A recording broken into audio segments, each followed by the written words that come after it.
kabachiisa kaweeni si kabachiisa kaweeni saba maalo yoo hidhannoo kee jabeeffatte sitti roorristu dhagaani Oromoota koo yoo waboo kee jajjabeeffatte sin gabroonfatta lagaani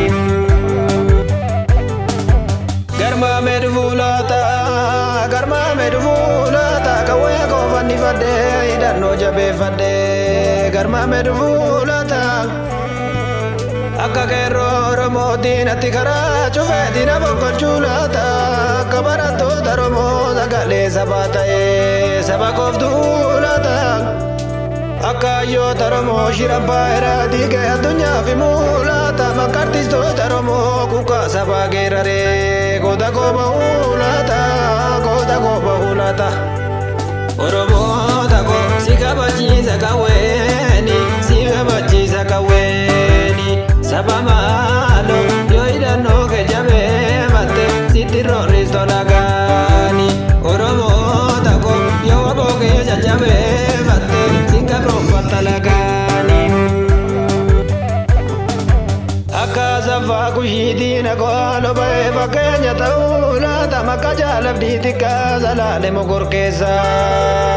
bittafatarra kuffisee kufuu laata akka hundee shurrubbee dagabyaa yeroo guyyuu warra jaarsoo hidhabuu abootee jareera naannatee kuffisee kufuu laata akka jaaloliiqaa gindoora naannatee kuffisee kufuu laata makka booruu gurmeessaa jillimuu fi nyamadiin kuffisee kufuu laata akka jaalmoo itufaa kitaabirra naannatee gara baaseena keessa lixaamma giddu galaa kuffisee kufuu laata kuffisee kufuu laata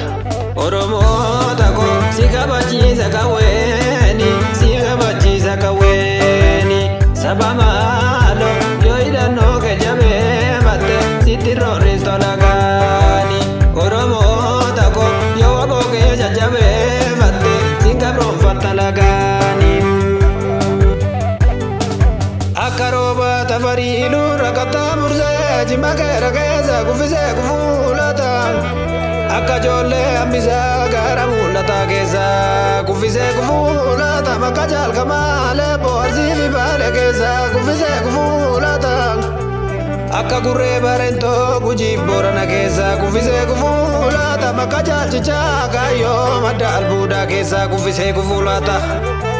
akka ijoollee harkituu marfata diina cabsee diina kuffisuu laata makka boboom Oromoo golee Oromiyaa keessa diina kuffisuu laata diina kuffisuu laata Oromoota koo si kabachiisa kawee